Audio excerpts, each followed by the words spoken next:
जीतकर सबसे पहले बल्लेबाजी करने का फैसला किया।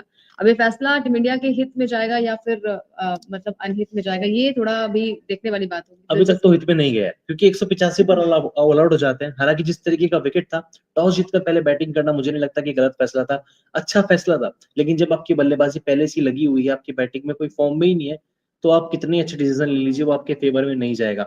आप विराट कोहली को ले लीजिए, 17 के स्कोर पर आपने 2 विकेट गंवाए, जायसवाल सस्ते में आउट हो गए। केएल राहुल को शायद जो पिछले मैच में हमने जो चेंज किया था ना, एक फोर्थ चेंज, केएल राहुल को ओपनिंग से नंबर 3 पे भेज देना, उनकी रिदम टूट गई है। विराट कोहली आते हैं 8वें ओवर में, पहली बॉल पर उनके खिलाफ अपील होती है, बच गए, बाल बच गए, वरना पहली बॉल पर फिर से वो चौथे स्टंप की लाइन को छेड़ा, अपना विकेट गवा बैठते। लेकिन कुछ ओवर के बाद गेंदे ऑलमोस्ट 70 गेंदे के लिए, लेकिन 17 पे खतरा, विराट कोहली अपना विकेट गवा बैठे। कब सुधरेंगे अंकिता ये? अब सिडनी टेस्ट मैच में लगा कि शायद सचिन तेंदुलकर की राह में चलेंगे, जहां पर उन्होंने सचिन ने भी एक अच्छी पारी खेली थी सिडनी मैच में, लेकिन विराट कोहली बार बार वही गलतियां दोहराते नजर आए। अब इनका भी इलाज करना जरूरी है। रोहित शर्मा का तो इलाज गौतम गंभीर ने कर दिया है, एक मैच में ड्रॉप कर दिया आपने गंभीर ने कर दिया। अब विराट कोहली, अब ठीक है, बड़े प्लेयर्स हैं, मैं इनके बारे में कुछ कहूंगी नहीं, बाकी प्लेयर्स भी हैं इस लिस्ट में। केएल राहुल की बात करें, जैसे आपने सही कहा, बिल्कुल सही कहा कि बार बार अगर आप किसी इसमें केएल की बिल्कुल गलती नहीं है यार, बिल्कुल किसी की गलती नहीं, किसी भी बैट्समैन की गलती नहीं। आपको जब पता है कि कोई बंदा अगर ओपनिंग कर रहा है, फिर वो 3rd नंबर पर बैटिंग करेगा, कभी से 5 नंबर पर आप खिला दोगे, तो इतना माइंड आई थिंक इतना भी तेज नहीं है कि आप हर एक स्लॉट में अच्छी बल्लेबाजी करेंगे। उसका माइंडसेट अलग होता है बिल्कुल कि आपको पारी बनानी है, फिर पता चलता है आप अगले मैच में नंबर 3 खेल रहे हैं। हालांकि कुछ ज्यादा चेंज देखने को नहीं मिला क्योंकि रोहित शर्मा दोनों ही पारियों में सस्ते में आउट हो गए। माइंडसेट फिर भी कहीं ना कहीं चेंज होता है बैट्समैन का। अगले मैच में, जो कि आपके लिए बहुत इंपॉर्टेंट मैच है, आप हारे तो डब्ल्यूटीसी आप ऑलमोस्ट बाहर हो जाएंगे, ऑलमोस्ट क्या आप बाहर ही हो जाएंगे, है ना। इस मैच में आपके ऊपर प्रेशर था, लेकिन फिर से 14 बॉलें खेली, 4 के स्कोर पर 9 विकेट गवा बैठे। ऋषभ पंत सेट हो चुके थे, ऋषभ पंत ने भी सेट होने के बाद 100 गेंदे खेल चुके हैं यार, 40 का स्कोर किया अपने, मतलब जो था ना डिफेंस, उस पर काम तो किया है, लेकिन फिर से एक गलत शॉट खेल भी अपना विकेट गवा बैठे। हाँ, रविंद्र जडेजा के साथ उनकी साझेदारी काफी अच्छी थी। 48 की साझेदारी थी और लग रहा था कि टीम इंडिया ट्रैक पे आ गई है। चड्डू की बात कीजिए, उन्होंने भी ऑलमोस्ट 100 गेंदे खेली है, 26, यानी कि डिफेंस तो सही कर रहे हैं, लेकिन एक खराब बॉल और विकेट ले जाती है, वो सारे किए कराए पर पानी फिर जाता है।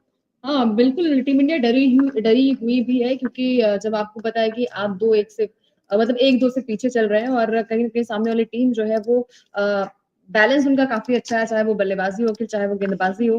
बल्लेबाजी में भी हमने देखा क्योंकि गेंदबाज भी क्या गजब की बल्लेबाजी करते हैं, तो ये प्रेशर टीम इंडिया पे है। हालांकि एक विकेट गिर चुका है, उस्मान ख्वाजा जो है वो आउट हो चुके हैं। अब टीम इंडिया यही चाहेगी कल के दिन की शुरुआत अच्छी हो, और बुमराह ही है हमारे पास एक उम्मीद कि वो विकेट्स लेंगे, और ये मैच टीम इंडिया किसी भी हद में आपको जीतना पड़ेगा। ड्रॉ हो जाएगा फिर भी आप नहीं क्वालिफाई कर पाओगे आई थिंक। अखिल, फिर उसके लिए अगर एक मैच भी, अगर हाँ ड्रॉ भी होता है तो भी इंडिया के पॉइंट्स तो कम ही रहेंगे, नहीं पहुंच पाएगी। हाँ नहीं पहुंच पाएगी। फिर श्रीलंका दोनों मैच हरा दे आउटस्टैंडिंग तरीके से, कोई मिरेकल हो जाए तो बहुत मुश्किल है। यहाँ पे इंडिया को जीतना ही पड़ेगा, और जीतना भी सिर्फ 4 दिन के अंदर पड़ेगा। एक दिन आज खत्म हो गया, अब बचते हैं अगले 3 दिन, क्योंकि 5वें दिन बारिश की प्रेडिक्शन है, 100% बारिश की प्रेडिक्शन है कि आप स्टार्टिंग के 4 डेज में ही आप ये मैच अपने नाम कर सकते हैं। स्टार्ट अच्छा मिला है, 9 के स्कोर पर इंडिया को 1 विकेट मिल चुका है, लेकिन अब क्या यहाँ पे पार्टनरशिप बन गई, क्योंकि ट्रेविस हेड अच्छी फॉर्म में, मार्नस लाबुशेन फॉर्म हासिल कर चुके हैं, और सैम कॉन्स्टांस इन्होंने पिछले मैच में डेब्यू किया, पहली इनिंग में इन्होंने अच्छी बल्लेबाजी की थी, 60 में 62 किए थे, और आज भी अच्छे लग रहे हैं। इनकी तो बुमराह के साथ लड़ाई भी हो गई, आज लड़ाई भी हो गई है, और वो लड़ाई आई थिंक कल देखने में और भी मजा आएगा। कल आई थिंक कल तो उनका विकेट गिरेगा, क्योंकि आपने किसे छेड़ा है, बुमराह को, जो कभी भी एग्रेशन दिखाते नहीं है। अगर आपने उन्हें छेड़ा है तो छोड़ेंगे नहीं, और बुमराह ने देखा भी है, सेकंड आई थिंक दूसरी बॉल थी जब उन्होंने छेड़ा, तो वो लास्ट बॉल थी, सेकंड लास्ट बॉल थी, और वही विकेट गिरा उस्मान ख्वाजा का, जो कि आई थिंक ये हमें भी पता था कि विकेट तो आएगी, और ये चीजें जो है वो ऑस्ट्रेलिया को पीछे थोड़ी सी बैकफुट पर धकेल देती है। अब यहाँ से, जैसे अखिल ने कहा कि इनकी बैटिंग भी कमाल की है, ट्रेविस हेड भी है, और हर बार यार 0 पे नहीं आउट होगा ये बंदा, हमेशा मैच बनाता है, चाहे वो डब्ल्यूटीसी का फाइनल आप देख लीजिए, चाहे वो वर्ल्ड कप का फाइनल देख लीजिए। ट्रेविस हेड हमेशा एक जब टफ सिचुएशन में इनकी टीम होती है, वहां से निकालने का काम ट्रेविस हेड इंडियन टीम की जैसे नहीं है ना कि अगर आउट ऑफ फॉर्म है तो आउट ऑफ फॉर्म ही रहेंगे। वो एक मैच में खराब इनिंग खेल देंगे कोई बात नहीं, लेकिन फिर वो फॉर्म में वापसी करना जानता है। लेकिन मिचेल स्टार्क आज इन्होंने भी कमाल की गेंदबाजी की, 18 ओवर 49 रन, 3 विकेट, इकोनॉमी 3 से भी कम की। और कल प्रेस कॉन्फ्रेंस में इनको लेके पैट कमिंस ने कहा था कि उनका स्कैन हो चुका है, वो 100% फिट है, और देख लीजिए फिट होने के बाद क्या रिजल्ट दिया। 18 ओवर की गेंदबाजी भी की, लंबे लंबे स्पेल डाले, 3 बड़े विकेट भी लेके गए। इसको कहते हैं चैंपियन बॉलर। इसे कहते हैं चैंपियन बॉलर। और आपने पिछले वाले मैच में देखा होगा, वहां पर थोड़े से परेशान थे, विकेट्स नहीं मिल रही थी इन्हें, लेकिन आज के मैच में आते ही इन्होंने विकेट चटकाने शुरू कर दिए थे। और यही चीजें होती हैं कि जो प्रेशर होता है मैच, लास्ट मैच इनके लिए भी बहुत इंपॉर्टेंट है WTC फाइनल में क्वालिफाई करने के लिए। और ये टीम होती है कि बैक बाउंस बैक करती है, और वो ऑस्ट्रेलियाई टीम है। इसके अलावा बात करें बोलैंड की, तो इन्होंने भी 4 विकेट लिए। ये तो हमेशा हमने देखा है कि जब से ये हेजलवुड बाहर गए, लेकिन हेजलवुड की कमी खलने नहीं दी इस बंदे ने। और अपनी टीम में देखिए कितने बदलाव हुए। टीम में कॉम्बिनेशन को लेकर छेड़छाड़ की गई, फिर ये हुआ कि नहीं इस मैच में सुंदर को लाया जाता है। हमारा जो फिर स्क्वाड अगले गया मैच था ना, में उस स्क्वाड में केवल 2 बंदे ऐसे हैं जो मैच नहीं खेले, सरफराज खान, अभिमन्यु ईश्वरन। बाकी देवदत्त पडिक्कल भी खेले, हर्षित राणा भी खेले, ध्रुव जुरैल नहीं खेले। हाँ, एक बंदा ये ध्रुव जुरैल भी था। कितने चेंजेस हुए, लेकिन रिजल्ट क्या है, हम ऑलरेडी 2-1 से पीछे चल रहे हैं। ये सीरीज हमारे दांव पे लगी हुई है। अगर ये हार गए तो 4-5 साल के बाद हम पहली बार बॉर्डर गावस्कर ट्रॉफी गवाएंगे।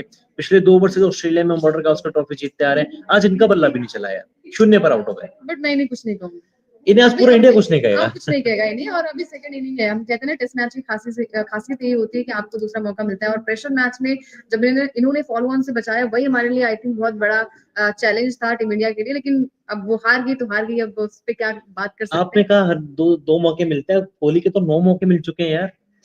कोई बात नहीं, कब चलेगा बल्ला? कब चलेगा? अब सेकंड इनिंग में चलेगा बल्ला। मुझे नहीं लगता। हमें करना चाहिए यार, बैक करना चाहिए। हम बैक ही कर सकते हैं, हम सपोर्ट ही कर सकते हैं, लेकिन क्योंकि रोहित शर्मा को इस तरीके से ड्रॉप करना आई थिंक कोई अच्छा अंकित, जो खबरें चल रही है ना कि कल खबर आई थी कि 2 तारीख को प्रेस कॉन्फ्रेंस में रोहित शर्मा आते हैं, गौतम गंभीर आते हैं, उनसे सवाल किया जाता है कि रोहित खेलेंगे या नहीं खेलेंगे।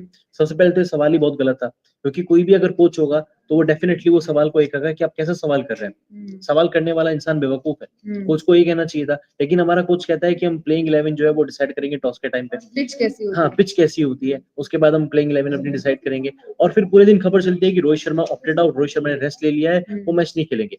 आज सुबह सुबह खबर आती है कि रिपोर्ट्स में कहा जा रहा है कि बीसीसीआई के अधिकारियों ने गंभीर से बात की और वो चाहते थे कि रोहित शर्मा ये मैच खेले। रोहित शर्मा भी चाहते थे वो मैच खेले, और इस मैच के बाद वो ऑफिशियली अपना टेस्ट क्रिकेट से अनाउंसमेंट रिटायरमेंट कर देते। लेकिन गंभीर ने जिद पर डरे थे गंभीर कि उनको ये मैच नहीं खिलाना है, और नहीं खिलाए। बुमराह कप्तानी करेंगे, बुमराह कप्तानी कर रहे हैं। गिल खेलेंगे, गिल खेले, 20 रन बनाए। लेकिन क्या वाकई में गंभीर, वो तो कल ही क्लियर हो गया था जब आकाशदीप इंजर्ड हुए। लेकिन क्या वाकई में गंभीर ने मना किया होगा रोहित शर्मा को कि आप नहीं खेलेंगे मैच? हो सकता है, मेरे हिसाब से तो फैसला, क्योंकि उन्हें भी अपना बचाव करना है as a coach. I think चाहे वो ओडीआई फॉर्मेट हो, चाहे वो टेस्ट फॉर्मेट हो, T20 में आप जीत जाते हैं आई थिंक बहुत बड़ी बात नहीं होती। लेकिन टेस्ट मैच में आप सीरीज हार जाते हैं, व्हाइट वॉश हो जाते हैं, और तो दिक्कतें होती है। मेरे हिसाब से ये फैसला जो है वो अभी तक तो गौतम गंभीर कहाँ थे जब तक 4 मैचेस हुए, तब तो गौतम गंभीर प्रेस कॉन्फ्रेंस में आ भी नहीं रहे थे।